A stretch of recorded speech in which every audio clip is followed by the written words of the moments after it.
Hello दोस्तों, कैसे हैं आप लोग। एक बार वापस से आपका स्वागत है मेरे चैनल में। आज हम आपके लिए लेके आए हैं हमारे नीति शास्त्र का एक टॉपिक है। टॉपिक का नाम है हमारे भगवत गीता और प्रशासन में इसका योगदान। भगवत गीता के बारे में आज पढ़ेंगे। भगवत गीता के द्वारा हम क्या नैतिक दुविधाओं को दूर करते हैं, तो इसीलिए हम क्या भगवत गीता को टॉपिक डाला गया है। भगवद गीता की बात करें तो ये महाभारत के भीष्म पर्व का अंश है। मतलब भीष्म 18 पर्व होते हैं हमारे महाभारत के अंदर, जिसमें से एक पर्व है कौन सा, भीष्म पर्व। तो भीष्म पर्व की बात करें तो 18 अध्याय में से एक अध्याय है भीष्म पर्व। तो उसका हिस्सा हमारे क्या भगवद गीता है, जिसमें कितने श्लोक है, 700 श्लोक है। ये हमारे वेदों और उपनिषदों का सार है। जो हमारा भगवद गीता है वो क्या है, वेदों और उपनिषदों का सार है। इसमें हमारे ज्ञान योग, कर्म योग और भक्ति योग की शिक्षा दी गई है। जो भगवत गीता है, तो भगवत गीता में क्या ज्ञान योग, कर्म योग और भक्ति योग की शिक्षा दी गई है। चित्र में आप देख सकते हैं, ये हमारे जो भीष्म पर्व था, तो भीष्म पर्व में जब हमारे जो अर्जुन था, अर्जुन को नैतिक दुविधा होती है कि हमें जो हमारे जो परिचित है, जो उनके परिवार वाले हैं, उनके खिलाफ युद्ध करना चाहिए या नहीं करना चाहिए। तो हमारे नैतिक दुविधा को दूर करने के लिए भगवान श्री कृष्ण क्या गीता का पाठ पढ़ाते हैं, ये गीता के श्लोक बताते हैं। तो चित्र में भी आप देख सकते हैं, यदा यदा ही धर्मस्य। तो वही बात है, अलग अलग विचारकों ने भगवत गीता से अलग अलग प्रकार की शिक्षाएं दी है। आपको ये भी पता होना चाहिए भगवत गीता से किसने कौन सी शिक्षा ली है। जैसे हमारे शंकराचार्य ने ज्ञान योग की शिक्षा ली है भगवत गीता से, रामानुजाचार्य और माधवाचार्य ने भक्ति योग की शिक्षा ली है, बाल गंगाधर तिलक और महात्मा गांधी ने कर्म योग की शिक्षा ली है भगवत गीता से। आप इस चीज़ को याद रखेंगे। क्या शंकराचार्य ने तो ज्ञान योग की, रामानुजाचार्य और माधवाचार्य ने भक्ति योग की, बाल गंगाधर तिलक और महात्मा गांधी ने इससे कर्म योग की शिक्षा ली है। भगवत गीता की बात करें तो भगवत गीता ने बहुत से विचारकों, समाज सुधारकों और नेताओं को प्रेरित किया है। क्या भगवत गीता ने बहुत से विचारकों, समाज सुधारकों और नेताओं को प्रेरित किया है। एक बात और आपको पता होनी चाहिए, जिसका नाम है प्रस्थान त्रयी। कई बार परीक्षा में पूछा जाता है प्रस्थान त्रयी क्या होता है। प्रस्थान त्रयी का मतलब होता है तीन किताबें कौन कौन सी, हमारे ब्रह्मसूत्र, एक हमारे उपनिषद और एक हमारे भगवत गीता। यदि तीनों को साथ साथ मिला लिया जाए तो क्या बनता है प्रस्थान त्रयी। मतलब पवित्र जो संबंध होते हैं हमारे ब्रह्मसूत्र, उपनिषद और भगवत गीता का माना जाता है। तीनों को मिला के क्या बनता है हमारे प्रस्थान त्रयी। बात का हमारे महाभारत की, तो महाभारत की रचना किसने की थी, वेद व्यास ने। हमारे ये भगवत गीता की रचना भी कौन करेंगे, वेद व्यास ही करेंगे। अब भगवत गीता को हम वास्तव में क्यों पढ़ते हैं, भगवत गीता हमारे किस तरह काम आती है, क्यों, क्योंकि भगवत गीता मूल रूप से एक नैतिक दुविधा होती है, इसको दूर करने का काम करती है। भगवत गीता क्या करती है, मूल रूप से एक नैतिक दुविधा को दूर करने का काम करती है। बात करें कब, तो महाभारत में अर्जुन को युद्ध से पहले एक दुविधा हो गई थी। कौन सी दुविधा, कि युद्ध किया जाना चाहिए या नहीं किया जाना चाहिए, युद्ध का परिणाम क्या होगा, क्या अपने परिवारजनों के विरुद्ध भी युद्ध करना सही है या गलत है। तो हमारे अर्जुन को बहुत सारी नैतिक दुविधा हो जाती है। हमारे कर्तव्य क्या है, तो फिर इन सारी नैतिक दुविधाओं को हमारे भगवान श्री कृष्ण के द्वारा दूर किया गया और उनको जो बातें बताई गई वही हमारी गीता में संकलित किया गया है। महाभारत में क्या है, कौरवों को तो बुराई का प्रतीक और पांडवों को अच्छाई का प्रतीक बताया गया था। कौरवों को तो क्या बुराई का प्रतीक और पांडवों को क्या अच्छाई का प्रतीक बताया गया था।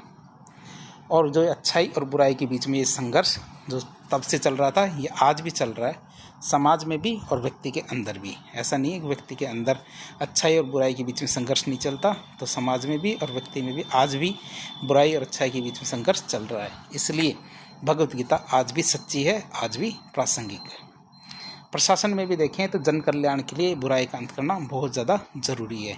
इसीलिए एक प्रशासक को अपने कर्तव्यों के बारे में स्पष्टता होनी चाहिए कि उसके कौन कौन से कर्तव्य है, और सभी प्रकार की नैतिक दुविधाओं का हल किया जाना चाहिए जो एक प्रशासक को हो सकता है।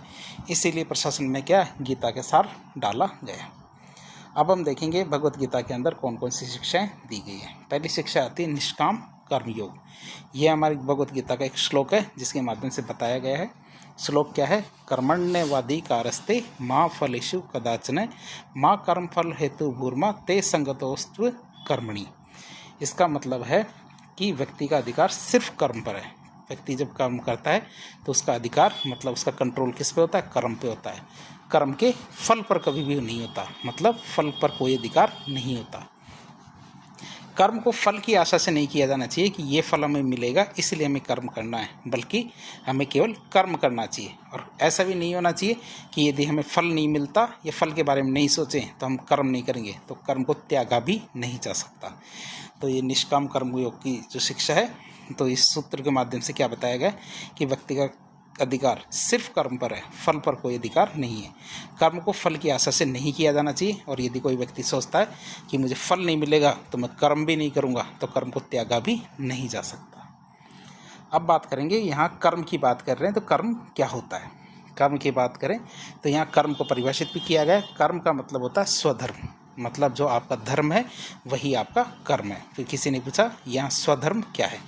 स्वधर्म की व्याख्या हमारे वर्ण आश्रम व्यवस्था से की गई है। यदि व्यक्ति अपने वर्ण और आश्रम और वर्ग के अनुसार कार्य करता है तो इसका मतलब है स्वधर्म है, जिससे समाज को 4 वर्गों में बांटा गया है, ब्राह्मण, क्षत्रिय, वैश्य और शूद्र। तो 4 तो हमारे वर्ण हैं। कौन कौन से? ब्राह्मण, क्षत्रिय, वैश्य, शूद्र। तो ब्राह्मण का जो कर्म है वह शिक्षा प्रदान करना, शिक्षा ग्रहण करना। क्षत्रिय का कर्म होता है सुरक्षा प्रदान करना। वैश्य का कर्म होता है हमारे व्यापार वाणिज्य करना, और शूद्र का कर्म होता है हमारे सेवा कार्य करना। तो चारों के कार्य समाज में फिक्स किए गए हैं। तो यदि समाज में सभी अपने वर्ग के अनुसार कार्य करते हैं, और जीवन को 4 आश्रमों में बांटा गया है। कौन कौन से? ब्रह्मचर्य, गृहस्थ, वानप्रस्थ और संन्यास। तो मतलब यदि व्यक्ति की उम्र 100 साल रखी जाए तो प्रत्येक आश्रम को 25 साल का समय दिया गया है। कितना? 25 साल का समय दिया गया है कि हमारे ब्रह्मचर्य 25, गृहस्थ में 25, वानप्रस्थ में 25, संन्यास में 25। तो इसमें बांटा गया है। तो व्यक्ति को क्या है, अपने आश्रम के अनुसार भी कार्य करना चाहिए। मतलब ब्रह्मचर्य आश्रम के दौरान वह शिक्षा ग्रहण करे, गृहस्थ आश्रम के दौरान अपनी पारिवारिक जितनी भी जिम्मेदारियां उनको पूरी करे। तीसरा आता वानप्रस्थ आश्रम। वानप्रस्थ आश्रम में क्या है, समाज की जितनी भी जिम्मेदारियां उनको पूरी करे। और संन्यास आश्रम में आध्यात्मिक जीवन को जिए, सब कुछ छोड़ के। तो व्यक्ति अपने वर्ण और आश्रम के अनुसार जैसे जो कार्य करता है वही उसका स्वधर्म होता है। प्रत्येक व्यक्ति को अपने वर्ण और आश्रम के अनुसार कर्तव्य का पालन करना चाहिए, और इसी को हम क्या बोलते हैं? स्वधर्म कहते हैं। यदि व्यक्ति अपने वर्ण और आश्रम के अनुसार कार्य करता है, कर्तव्य का पालन करता है, तो इसी को हम क्या बोलते हैं? स्वधर्म कहते हैं। और प्रत्येक स्थिति में क्या होता है? स्वधर्म ही श्रेष्ठ होता है। यदि व्यक्ति अपना काम करता है तो यही श्रेष्ठ होता है। और इसी के लिए क्या कहा गया है कि श्रेयान सुधर्मो विगुणः परधर्म स्वस्नुशिष्ठा सब स्वधर्मे निधनम श्रेय परधर्मो भयावह। मतलब स्वधर्म का पालन करते हुए यदि व्यक्ति की मृत्यु भी हो जाती है तो ये श्रेयस्कर है, इससे बढ़िया कुछ भी नहीं होता। परधर्म हमेशा भयावह होता है, सबसे खराब होता है परधर्म। मतलब किसी और के वर्ण और आश्रम के अनुसार कार्य करना हमेशा बुरा होता है। तो व्यक्ति को अपने वर्ण और आश्रम के अनुसार ही कार्य करना चाहिए। फिर भगवत गीता की बात करें तो भगवत गीता के अनुसार फल की प्रति हमारी आसक्ति नहीं होनी चाहिए। कई बार क्या है कि जब हम कर्म कर रहे होते हैं तो हमारा ध्यान केवल और केवल फल पे होता है, कर्म पे हमारा ध्यान नहीं होता है। तो इसीलिए बताया गया भगवत गीता में कि कर्म करते समय क्या फल की प्रति हमारी आसक्ति नहीं होनी चाहिए। जैसे आप RS की या IAS की तैयारी कर रहे हैं मान लीजिए, तो तैयारी के दौरान यदि आप IAS या RS के सपने देखते हैं और उसके फल के बारे में ज़्यादा सोचते हैं तो आपके कर्म क्या है, इससे प्रभावित होते हैं। क्या? कर्म की दक्षता आपकी इससे प्रभावित होती है। आप अपना कर्म पूर्ण रूप से नहीं कर पाएंगे। क्यों? क्योंकि आपके हाथ में केवल कर्म है और फल आपके नियंत्रण में नहीं है। यदि आपके कर्म अच्छे होंगे तो आपको फल मिल जाएगा, नहीं होंगे तो नहीं मिलेगा। लेकिन फल के बारे में पहले ही सोचना ठीक नहीं है, क्योंकि फल का चिंतन करने से क्या होता है? कर्म की दक्षता प्रभावित होती है, कर्म की पूर्णता होती नहीं है और आपको वो फल नहीं मिलेंगे। फिर बात करें निष्काम कर्म योग के पालन के लिए अभ्यास और वैराग्य आवश्यक होता है। ये बात बहुत खास होती है। जो प्रशासनिक परीक्षाओं की तैयारी करते हैं उनके लिए ये चीज़ें कंपलसरी कौन सी? कि निष्काम कर्म योग के पालन करना है आपको। तो इसके लिए आपको क्या 2 चीज़ें चाहिए, अभ्यास और वैराग्य। वैराग्य का मतलब सब चीज़ों से दूर हो जाओ और अपने कर्म पे ध्यान दो। और दूसरी चीज़ अभ्यास, उस चीज़ का इतनी बार अभ्यास करो, उस चीज़ की इतनी प्रैक्टिस करो कि वह कर्म आपका पूरा हो जाए। तो भगवत गीता की बात करें तो भगवत गीता में वर्ण व्यवस्था जन्म आधारित न होकर कर्म आधारित है। ये ध्यान रखेंगे। ये लाइन बहुत बार पूछी गई है और कई बार आपको पता भी होनी चाहिए कि भगवत गीता में ये जो वर्ण व्यवस्था है ये जन्म आधारित नहीं है। मतलब शूद्र का बेटा शूद्र नहीं होगा, ब्राह्मण का बेटा ब्राह्मण नहीं होगा। प्रत्येक व्यक्ति अपने कर्मों के अनुसार वर्ण का निर्धारण करता है समाज के अंदर। इसमें ब्राह्मण का बेटा भी शूद्र हो सकता है और शूद्र का बेटा भी ब्राह्मण हो सकता है, और सभी अपने अपने कर्म के आधार पर वर्णों का निर्धारण करते हैं भगवत गीता के अनुसार। भगवत गीता क्या निष्क्रियता को नकारती है। इसका मतलब ये नहीं है कि भगवत गीता ये कहती है कि आपको कर्म करना ही नहीं है। क्यों? क्योंकि कभी कभी क्या है, फल आसक्ति को पैदा करते हैं कि कई बार फल को देखकर भी व्यक्ति कर्म करने के लिए प्रेरित होता है, लेकिन भगवत गीता इसके लिए मना करती है कि आपको फल को नहीं देखना। तो इससे हो सकता है व्यक्ति निरुत्साहित हो जाए, कह दे कि मुझे तो कर्म करना ही नहीं है। तो इसका मतलब तो ये हुआ कि भगवत गीता निष्क्रियता को प्रोत्साहित करती है, लेकिन हमें ये बताना है कि भगवत गीता निष्क्रियता को नकारती है। क्यों? कि व्यक्ति निरंतर कर्मों में संलग्न है, यहाँ तक कि सोते हुए भी वह कर्म करता रहता है। ऐसा नहीं है कि कोई व्यक्ति भगवत गीता का पालन करके ऐसा कहते कि नहीं मैं तो ज़िंदगी में कभी कर्म करूँगा ही नहीं।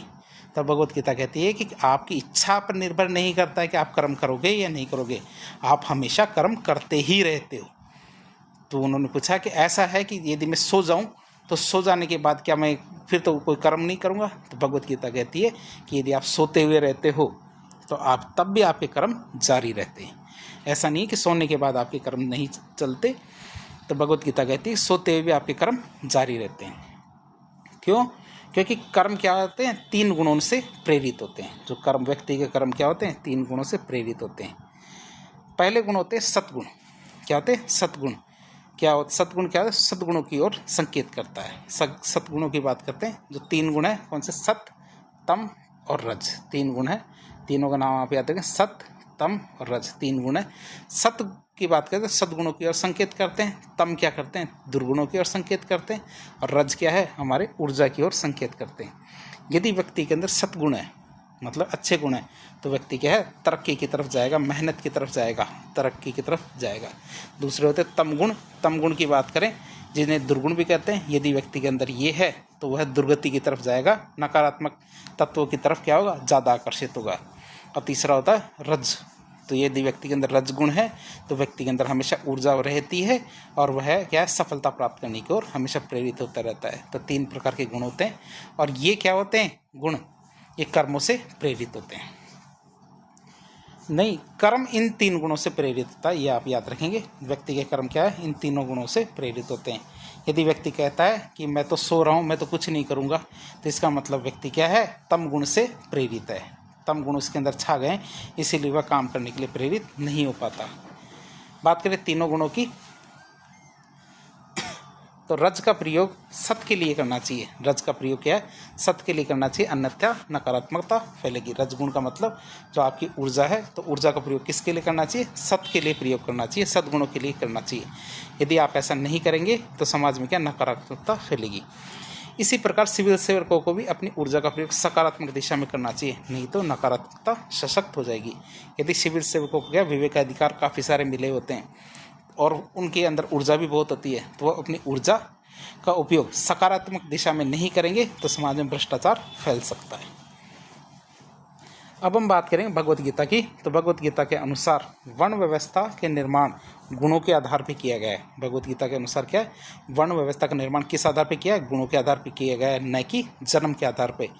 इसी आधार पर कर्तव्यों का निर्धारण भी किया गया है कि हमारे वर्ण व्यवस्था का निर्माण क्या? गुणों के आधार पर किया गया है और इसी आधार पर कर्तव्यों का निर्माण भी किया गया है। जैसे गीता में लिखा हुआ, चातुर्य वर्ण मया सृष्टम गुण कर्म विभागशय, कि मतलब हमने 4 वर्णों की सृजन किया गया है। किसके आधार पर? गुणों के आधार पर। तो निष्का ये हमने ऊपर देख लिया है। इसका अर्थ कि भगवत गीता के अनुसार वर्ण व्यवस्था का निर्माण गुणों के आधार पर किया गया है और इसी आधार पर कर्तव्यों का निर्धारण भी किया गया है। अब निष्काम कर्म योग की बात करें तो इसको प्राप्त करने के लिए नियमित अभ्यास और वैराग्य कंपलसरी है। नियमित अभ्यास आप करेंगे तो कैसे भी आप सफलता पा सकते हैं, लेकिन ऐसा नहीं है आप नियमित अभ्यास कर रहे हो लेकिन आप वैराग्य नहीं रख रहे हो। सबसे आप जुड़े हुए हो और अभ्यास करे जा रहे हो तो हो सकता है आपको सफलता ना मिले। तो आपको वैराग्य मतलब सबसे दूर हो जाना है यदि आपको सफलता प्राप्त करनी ही है तो। इसके लिए हमारी गीता के अंदर एक श्लोक कहा गया है। कौन सा श्लोक कहा गया है? कि योग कर्मसु कौशलम। योग क्या है? कर्मसु कौशलम, मतलब कर्मों में कुशलता लाना ही एक तरह का योग है। यदि आप साधना करना चाहते हो किसी भी मामले में तो कर्मों में कुशलता लेके आइए। तो भगवत गीता के अनुसार कर्म की कुशलता ही क्या होता है? योग होता है। अब बात करते हैं भगवत गीता के अनुसार। भगवत गीता के अनुसार क्या है, प्रकृति में 3 प्रकार के गुण होते हैं। भगवत गीता के अनुसार क्या, प्रकृति में 3 प्रकार के गुण होते हैं। एक तो हमारे सत्वगुण होता है, एक तमोगुण होता है, और एक क्या होता है, रजोगुण। सत्वगुण का मतलब होता है सात्विक गुण, जैसा कि चित्र में भी दिखाया गया है, एक साधु जिसका चित्र बताया गया, सात्विक गुण सत्वगुण। यह क्या है, सत्वगुण क्या है, यह सद्गुणों को प्रदर्शित करता है, यह सुख और ज्ञान के प्रति राग उत्पन्न करता है। यदि किसी भी व्यक्ति के अंदर सत्वगुण है तो व्यक्ति क्या सुख और ज्ञान के प्रति अपना जो उसके प्रति ज़्यादा प्रेरित होता है, उसके प्रति राग उत्पन्न करता है। यदि व्यक्ति के अंदर सत्वगुण हावी होता है तब व्यक्ति क्या शांत होता है, संतुष्ट होता है, उदार, दयालु और सहायक, इस तरह की प्रवृत्ति उसके अंदर आ जाती है। यदि व्यक्ति कैसा होता है, सत्वगुणी। यदि व्यक्ति कैसा होता है, रजोगुणी। रजोगुणी में आप चित्र में देख सकते हो, राजा ठाट बाट से, तो वही बात होता है। राजा का मतलब क्या होता है, हमेशा परेशान आदमी, लेकिन बुरा नहीं होता। राजा या रजोगुणी क्या होता है, बुरा नहीं होता, बस वो परेशान होता है। तो यह क्या होते हैं, रजोगुणी, यह ऊर्जा को प्रदर्शित करते हैं, ये कर्म के प्रति राग उत्पन्न करते हैं, हमेशा फल को देखकर कर्म करने की इच्छा जिनकी प्रेरित होती है, तो रजोगुणी होते हैं। जब रजोगुण व्यक्ति में प्रधान होता है तो व्यक्ति भावुक होता है, उत्तेजित, महत्वाकांक्षी, ईर्ष्यालु, इंद्रिय सुखों के प्रति आसक्त, तो ऐसी प्रवृत्ति हो जाती है यदि व्यक्ति के अंदर रजोगुण प्रभावी होता है। और ये नकारात्मक गुण होता है हमारा कौन सा, तमोगुण। तमोगुण में आप चित्र में तामसिक प्रवृत्ति देख सकते हो, जो ये नेगेटिव होती है। ऊपर की दोनों क्या होती है, राजसिक और सात्विक, दोनों नेगेटिव एनर्जी नहीं होती है। तो ये दुर्गुणों को प्रदर्शित करता है तमोगुण। इससे हमारे अज्ञान और भ्रम इसी से उत्पन्न होते हैं। व्यक्ति यदि भ्रमित होता है तो इसी से, और अज्ञान भी इसी से प्रेरित होता है। जब व्यक्ति में तमोगुण प्रधान होता है तब व्यक्ति में आलस्य आता है, काम करने की इच्छा ही नहीं करती, घृणा, क्रोध, आक्रोश, हिंसा, ये वाले गुण उत्पन्न होते हैं जब व्यक्ति में क्या, तमोगुण प्रधान होता है। ये हमने निष्काम कर्मयोग के बारे में पहला पॉइंट देख लिया। अब आता है दूसरी शिक्षा आती गीता से, क्या, अनासक्ति। अनासक्ति की बात करें, जब व्यक्ति क्या इंद्रिय विषयों के बारे में चिंता करता है, मतलब इंद्रिय सुखों के बारे में चर्चा करता है या चिंतन करता, सोचता है, तब उन विषयों के प्रति उसकी आसक्ति उत्पन्न होती है, उनको प्राप्त करने की उसकी इच्छा होती है जब वह ज़्यादा से ज़्यादा इनके बारे में सोचता है। और आसक्ति से क्या होता है, कामनाएं उत्पन्न होती है। क्या, जब व्यक्ति इंद्रिय विषयों के बारे में चिंतन करता है तो क्या होता है, उन विषयों के प्रति उसकी आसक्ति होती है, उनको प्राप्त करने की इच्छा होती है। आसक्ति से क्या है, कामनाएं उत्पन्न होती है। कामनाओं से क्रोध आता है यदि वो आपको नहीं मिले। ये बात होती है यदि एक के बाद दूसरा होता है, दूसरे के बाद तीसरा, तीसरे के बाद चौथा, कहीं भी अवरोध आ जाता है इसमें, पहले के बाद अवरोध आ जाए, दूसरे तीसरे, किसी के बाद भी यदि अवरोध आ जाता है तो आपको क्या आता है, क्रोध। आप याद रखेंगे, क्रोध होता है एक श्रृंखला, एक तरह की ये। और कैसी श्रृंखला है कि यदि आप इंद्रिय विषयों के बारे में सोचते हो, मतलब हमारे शरीर को सुख देने के बारे में सोचते हो, किसी भी मामले में सोचना ही काफ़ी है, सोचते हो तो उसके प्रति आपकी क्या, आसक्ति उत्पन्न हो जाती है। मतलब एक के बाद क्या आएगी, दूसरी आ जाएगी चीज़। यदि आपकी उसके प्रति आसक्ति उत्पन्न हो गई तो उसके बाद तीसरी चीज़ आ जाएगी, कामनाएं। तीसरी चीज़ क्या आ जाएगी, कामनाएं। तो इस तरह एक तरह की श्रृंखला शुरू हो जाती है, और जहाँ भी अवरोध आया वहीं आपको क्रोध आना शुरू हो जाता है। क्या, जहाँ भी अवरोध है वहाँ क्रोध होना शुरू हो जाएगा, क्योंकि कामनाएं सबकी पूरी नहीं होती, ये तो आपको पता है। सभी की कामनाएं, सारी कामनाएं पूरी नहीं होती, और पूरी नहीं होगी तो क्या होगा, क्रोध आ जाएगा। ये श्रृंखला का अगला हिस्सा आ जाता है। अब यदि किसी को क्रोध आ गया तो उसका क्या होगा, विवेक समाप्त हो जाएगा। यदि किसी का क्रोध आ गया तो क्रोध से क्या होगा, विवेक समाप्त हो जाएगा। और किसी का विवेक ही समाप्त हो गया तो फिर उसका स्मृति का विनाश हो जाएगा, उसके सोचने समझने की क्षमता खत्म हो जाएगी। और यदि किसी व्यक्ति का सोचने समझने की क्षमता खत्म हो जाती है तो उसकी बुद्धि का नाश हो जाता है। क्या होता है, उसकी बुद्धि का नाश हो जाता है। और यदि बुद्धि का नाश हो गया तो मनुष्य का नाश हो जाएगा।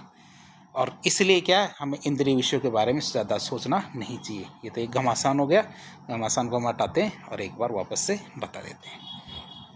तो दोबारा से शुरू करते हैं। जब व्यक्ति इंद्रिय विषयों के बारे में सोचता है, इंद्रिय विषय का मतलब होता है हमारे शारीरिक सुखों के बारे में सोचता है, चाहे वो कैसे भी सुख हो, तो जो उनके बारे में सोचना ही काफ़ी है। यदि ऐसा सोचते हो तो इस श्रृंखला का आप हिस्सा बन जाते हो। इंद्रिय विषयों के बारे में सोचता है तब उन विषयों के प्रति आपको आसक्ति उत्पन्न होती है। आसक्ति उत्पन्न होती है तो इससे आपकी कामनाएं उत्पन्न होती है। क्या होती है, आसक्ति से कामनाएं उत्पन्न होती है। कामनाएं पूरी नहीं होगी तो क्या होगा, क्रोध आएगा। क्रोध आता है तो फिर इससे विवेक समाप्त हो जाएगा। विवेक समाप्त होने से स्मृति का नाश हो जाता है। स्मृति का नाश मतलब कि व्यक्ति की सोचने समझने की क्षमता खत्म हो जाती है। यदि व्यक्ति की स्मृति का नाश होता है तो उस व्यक्ति की बुद्धि का नाश हो जाएगा। और बुद्धि का नाश हो गया तो व्यक्ति का खुद का भी नाश हो जाएगा। इसीलिए हमें क्या करना चाहिए, इंद्रिय विषयों के बारे में चिंतन नहीं करना चाहिए। अब बात आती है इस अनासक्ति की। तो अनासक्ति व्यक्ति में कब आती है? अनासक्ति से क्या होता है, स्थित प्रज्ञता की अवस्था प्राप्त होती है। व्यक्ति में क्या स्थित प्रज्ञता की अवस्था प्राप्त होगी, कब? अनासक्ति से। तो व्यक्ति जब इंद्रिय विषय के बारे में नहीं सोचेगा तभी व्यक्ति में क्या स्थित प्रज्ञता आ सकती है।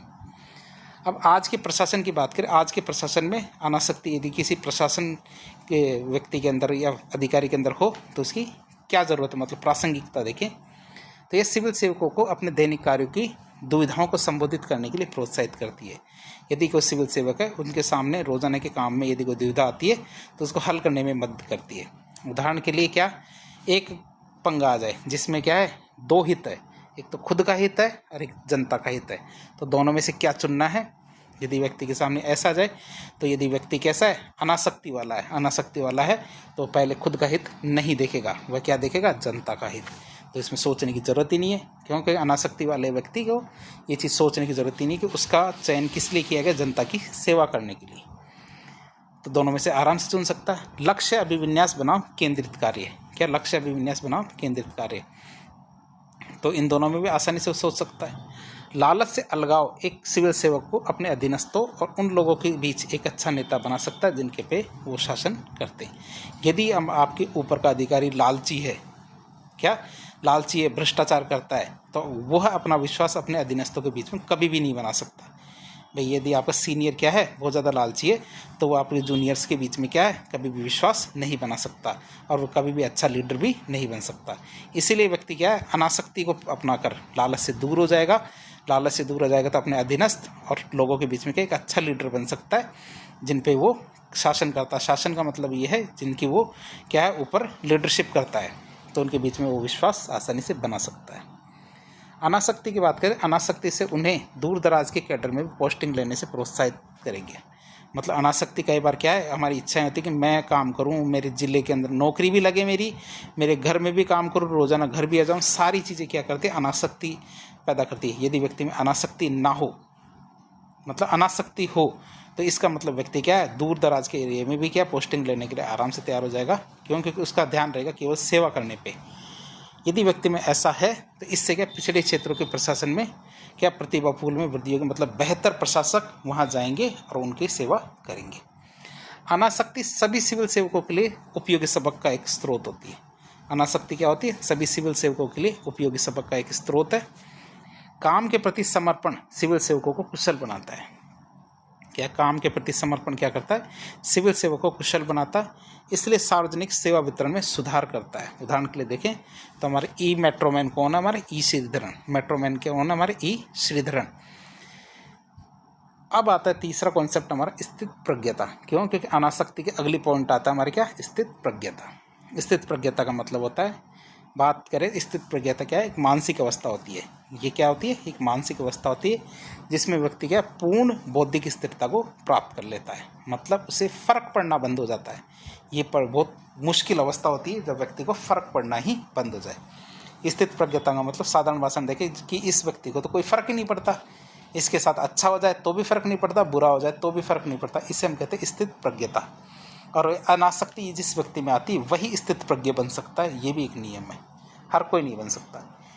वह व्यक्ति स्थित प्रज्ञ होता है जो सुख दुख में, लाभ हानि में, सफलता असफलता में, प्रशंसा निंदा में, जीत हार, सर्दी गर्मी, इन सब में समान भाव रखता है। न तो ज़्यादा खुश होता है न ही ज़्यादा दुखी होता है, तो उसे हम क्या कहेंगे, स्थित प्रज्ञ कहेंगे। एक प्रशासक के लिए स्थित प्रज्ञता बहुत ज़्यादा जरूरी है। क्यों, क्योंकि इससे भावनाएं नियंत्रित होती है। यदि व्यक्ति स्थित प्रज्ञ है तो इससे क्या होगा, इससे भावनाएं नियंत्रण में रहती है तथा व्यक्ति तथ्यों और साक्ष्यों को अधिक महत्व देता है। यदि भावनाएं नियंत्रण में रहेगी तो व्यक्ति की आंखें और दिमाग पूरी तरह से खुला रहेगा और व्यक्ति क्या करेगा, तथ्यों और साक्ष्यों को ज़्यादा महत्व देगा। व्यक्ति पक्षपात से दूर हो जाता है। क्या होता है, व्यक्ति पक्षपात से दूर हो जाता है। जैसे मान लीजिए कि रोड पे यदि एक महिला है बार बार चिल्लाती है कि दूसरे व्यक्ति को कह के कि इसने मुझे छेड़ा, तो कई बार क्या है, हम पक्षपात कर लेते हैं और महिला का पक्ष ले लेते हैं, जबकि हो सकता है पुरुष ने उसको छेड़ा ही ना हो। क्यों, क्योंकि हम स्थित प्रज्ञ नहीं है। यदि व्यक्ति स्थित प्रज्ञ होगा तो व्यक्ति क्या करेगा, पहले तथ्यों और साक्ष्यों को ज़्यादा महत्व देगा, कि वो पहले चेक करने की कोशिश करेगा कि ऐसी कौन सी परिस्थितियाँ हैं जिसमें ये महिला ऐसा कह रही है, क्या वास्तव में सही कह रही है किसी का पक्ष लेने के बजाय। यदि ऐसा होता है तो व्यक्ति क्या पक्षपात से दूर हो जाता है और निर्णय लेने की प्रक्रिया में क्या होता है, दक्ष हो जाता है। तो आपके प्रशासकों में भी ये बहुत ज़्यादा ज़रूरी है। क्यों? क्योंकि प्रशासकों के पास ऐसे ही मामले आते हैं जिनमें उन्हें डिसीजन लेने पड़ते हैं।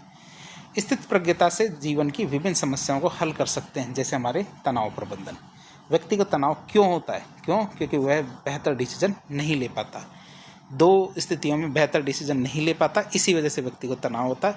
और स्थित प्रज्ञ व्यक्ति को तनाव कभी भी नहीं होगा। क्यों? क्योंकि वह न तो खुशी में ज़्यादा खुश होता है, न ही दुख में ज़्यादा दुख होता है। इसीलिए अर्जुन को सलाह दी गई थी कि वह क्या है, स्थित प्रज्ञ बने। स्थित प्रज्ञता अनासक्त कर्मों से ही प्राप्त की जा सकती है। क्या? अनासक्ति से ही स्थित प्रज्ञता प्राप्त की जा सकती है। अगली शिक्षा आती है हमारी गीता की, प्रवृत्ति और निवृत्ति के बीच में समन्वय। कई व्यक्ति होते हैं जो क्या होते हैं कि जिनसे क्या है, सामाजिक जीवन नहीं जिया जाता, पारिवारिक जिम्मेदारी से उठा नहीं सकते। वो कहते हैं मैं तो क्या हिमालय जाके साधु बन जाऊंगा, क्या हिमालय जाके साधु बन जाऊंगा। तो हर व्यक्ति क्या है, कई बार ऐसे डिसीजन लेता है जो क्या अति को दर्शाते हैं। क्या? अति को दर्शाते हैं। तो अति नहीं होनी चाहिए व्यक्ति में। क्या है, ऐसा नहीं होना चाहिए कि साधु बनना है तो सब कुछ त्याग दो, और यदि काम करना है तो 24 घंटे काम करते रहो। तो दोनों ही चीज़ें नहीं होनी चाहिए कि व्यक्ति के अंदर प्रवृत्ति भी नहीं होनी चाहिए, निवृत्ति भी नहीं होनी चाहिए। प्रवृत्ति का मतलब पाने की इच्छा, निवृत्ति मतलब त्यागने की इच्छा। तो निवृत्ति का अर्थ होता है लौकिक जीवन को त्याग देना, और प्रवृत्ति का अर्थ होता है भौतिकवादी जीवन। भौतिकतावादी जीवन होता है प्रवृत्ति का मतलब, निवृत्ति का अर्थ होता है लौकिक जीवन को, निवृत्ति का अर्थ होता है लौकिक जीवन को त्याग देना। भगवत गीता क्या कहते हैं, इन दोनों अतिवादी विचारों का समर्थन नहीं करती है। भगवत गीता क्या है, इन दोनों अतिवादी विचारों का समर्थन नहीं करती है। इनके अनुसार एक व्यक्ति को सामान्य जीवन जीना चाहिए, सांसारिक जीवन में रहते हुए कर्तव्यों का निर्वहन करना चाहिए, परंतु किसी भी प्रकार की आसक्ति नहीं रखनी चाहिए। और कर्तव्यों से भागना क्या संन्यास का मार्ग नहीं है। यदि कोई व्यक्ति कर्तव्य से भागता है तो वो ये कहता है मैं तो साधु बन जाऊंगा, तो जीवन में कभी साधु नहीं बन सकता, क्योंकि कर्तव्य को त्याग कर व्यक्ति साधु नहीं बन सकता। तो एक प्रशासक को भी इस तरह कर्तव्य का निर्वहन करना चाहिए, जीवन में संतुलन बना के रखना चाहिए। इससे क्या एक मजबूत नैतिक चरित्र का निर्माण होता है। अगली शिक्षा आती है हमारी ज्ञान योग की। तो आत्मा की अमरता, भगवत गीता में आत्मा को अमर और शाश्वत माना गया है। आत्मा की अमरता की बात करें तो हमारे भगवत गीता में क्या आत्मा की अमरता के बारे में बताया और कहा गया है कि आत्मा को अमर और शाश्वत माना गया है। न तो इसे शास्त्रों से काट सकते हैं, मतलब शस्त्रों से काटा जा सकता है, न ही अग्नि से जलाया जा सकता है, न ही जल से गलाया जा सकता है, न ही वायु से इसे सुखाया जा सकता है। क्यों? क्योंकि आत्मा क्या होती है, भौतिक जगत से परे होती है। तो आप इसे याद रखेंगे। एक श्लोक भी है नीचे, तो पहले अर्थ देख लेते हैं कि आत्मा की अमरता के बारे में बताया क्या कि भगवत गीता में आत्मा को अमर और शाश्वत माना गया है। न तो इसे शस्त्रों से काटा जा सकता है, न ही अग्नि से जलाया जा सकता है, न ही जल से इसे गलाया जा सकता है, न ही वायु से सुखा सकती है। यह क्या होती है, भौतिक जगत से परे होती है। इसके लिए एक श्लोक कहा गया है, नैनम छिद्दंती शत्राणी नैनम दहती पावक न चैनम क्लेम त्यापो न शोषयति मारुत है। मतलब कि न तो इसे वायु सुखा सकती है, न ही जल इसे गला सकता है। मतलब आत्मा अमर है। भगवत गीता में पुनर्जन्म की अवधारणा को स्वीकार किया गया है। यह जब शरीर का अंत होता है, किसी ने पूछा कि जब आत्मा अमर है तो शरीर का क्या होगा, तो ये गीता में बताया गया जब शरीर का अंत होता है तब आत्मा का अंत नहीं होता। जिस प्रकार व्यक्ति अपने पुराने वस्त्रों को त्याग कर नए वस्त्र पहनता है, उसी प्रकार आत्मा भी पुराने शरीर को त्याग कर नए शरीर को धारण कर लेती है। अर्थात भगवत गीता में पुनर्जन्म की अवधारणा को स्वीकार किया गया है।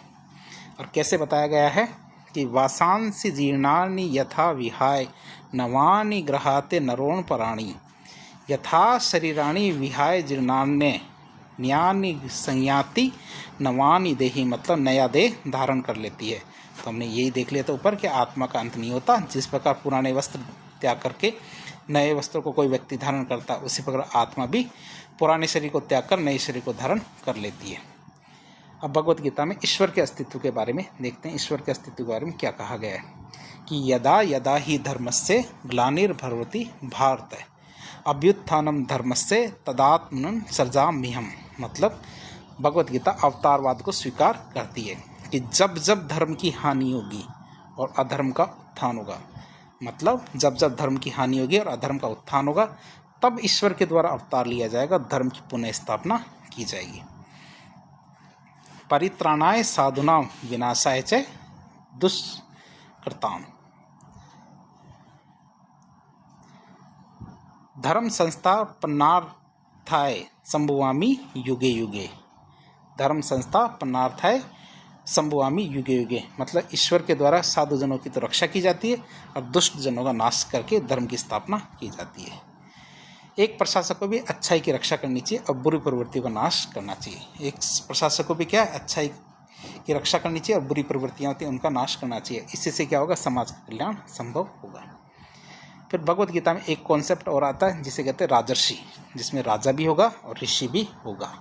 मतलब जो हमारे प्रशासक होते हैं दोनों में, इसमें दोनों के गुण होने चाहिए, राजा के गुण भी होने चाहिए और ऋषि के गुण भी होने चाहिए। इसे कहते हैं राजर्षि का गुण। राजा क्या है, निस्वार्थ जन कल्याण को प्रदर्शित करता है। राजा क्या होता है, निस्वार्थ जन कल्याण को प्रदर्शित करता है, जबकि ऋषि क्या है, देवीयता को। इसलिए प्रशासक को भी निस्वार्थ भाव से जन कल्याण के कार्य करने चाहिए। व्यक्ति को सभी जीवों के कल्याण के लिए काम करना चाहिए। व्यक्ति को क्या, सभी जीवों के कल्याण के लिए काम करना चाहिए। क्यों? क्योंकि इस संसार में जो भी कुछ है वह ईश्वर का ही अंश है। इसीलिए कहा गया है ममेव अंशो जीवलोके, कि जो भी कुछ है वो किसका अंश है, ईश्वर का अंश है।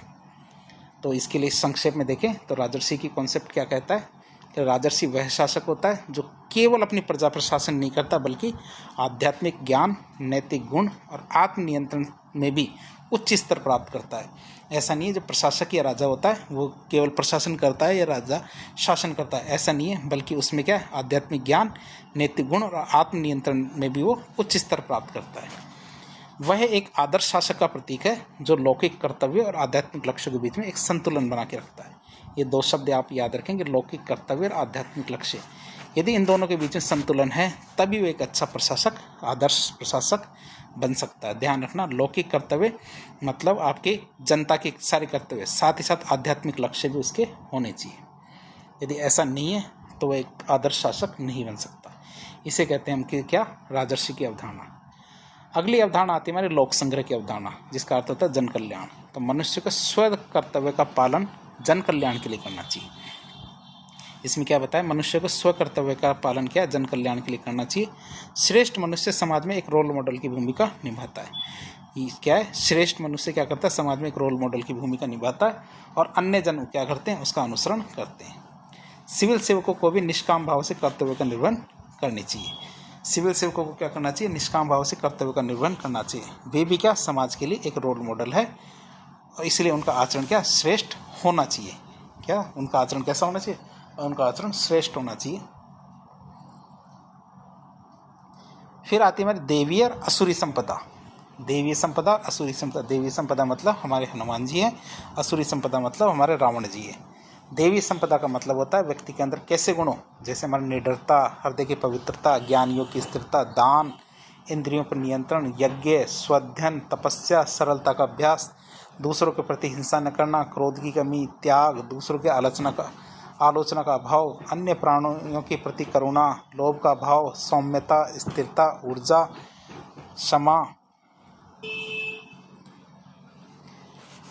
क्षमा, दृढ़ता, स्वच्छता, गणना का अभाव, अहंकार की अनुपस्थिति, ये सभी यदि व्यक्ति के अंदर होता है तो व्यक्ति के अंदर क्या, देवी संपदा समाहित हुई है।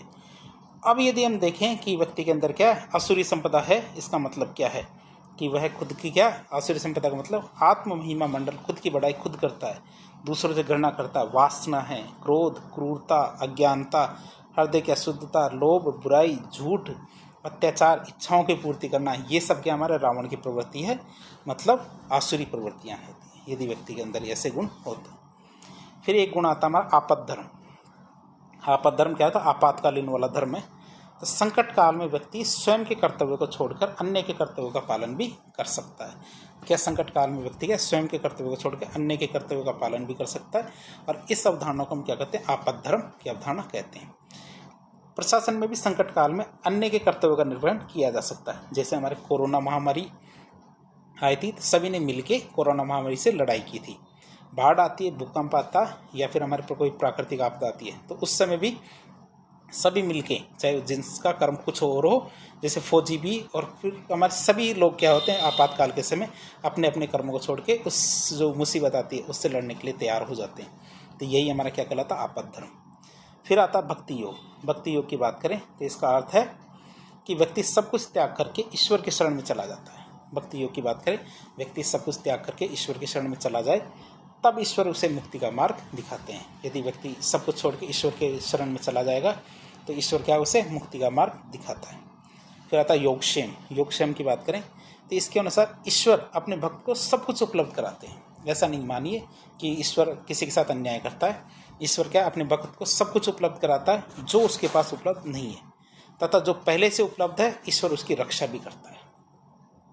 ये मतलब जो उपलब्ध नहीं है वो ईश्वर देगा, जो पहले से उपलब्ध है उसकी रक्षा भी कौन करेगा, ईश्वर करेगा। तो प्रशासक से भी यही होता है कि प्रशासक के द्वारा विकासात्मक उपलब्धियों की रक्षा करनी चाहिए। क्या प्रशासक के द्वारा विकासात्मक उपलब्धियां, जितना हमने विकास कर लिया उनकी रक्षा की जानी चाहिए, साथ ही साथ नए कार्यों को भी संपादित करना है। तो दोनों ही काम किए जाने किसके द्वारा, प्रशासक के द्वारा। अब बात करेंगे हमारे भगवत गीता और इमैनुअल कांट। दोनों कॉन्सेप्ट बहुत विस्तृत है, मतलब दोनों ही क्या परिणामों की बात नहीं करते हैं। तो दोनों से तुलना करें, दोनों में क्या समानता है। दोनों ही क्या हमारे परिणाम निरपेक्षवादी नीति शास्त्र का समर्थन करते हैं। कर्म कीजिए लेकिन फल की चिंता न करनी। दोनों ही कर्तव्य पालन को सबसे महत्वपूर्ण मानते हैं। कर्तव्य के पालन के लिए इंद्रियों और भावनाओं के पर नियंत्रण बहुत जरूरी मानते हैं। कि कर्तव्य के पालन के लिए इंद्रियों और भावनाओं पर नियंत्रण जरूरी मानते हैं। दोनों ही आत्मा की अमरता, पुनर्जन्म और ईश्वर के अस्तित्व को स्वीकार करते हैं। दोनों ही क्या करते हैं, आत्मा की अमरता, पुनर्जन्म और ईश्वर के अस्तित्व को स्वीकार करते हैं। दोनों ही संकल्प स्वातंत्र को मानते हैं कि प्रत्येक कर्म के लिए व्यक्ति खुद जिम्मेदार होता है, कोई और जिम्मेदार नहीं होता है, क्योंकि व्यक्ति स्वतंत्र होने के लिए अभिशप्त है। अब बात करते हैं हमारे इमैनुअल कांट और भगवत गीता में क्या अंतर है। भगवत गीता तो एक पुस्तक है, और जो भी कैसी पुस्तक, धार्मिक पुस्तक, मतलब धार्मिक ग्रंथ है। जबकि कांट का नीति शास्त्र क्या, धर्म की अवधारणा से अलग है।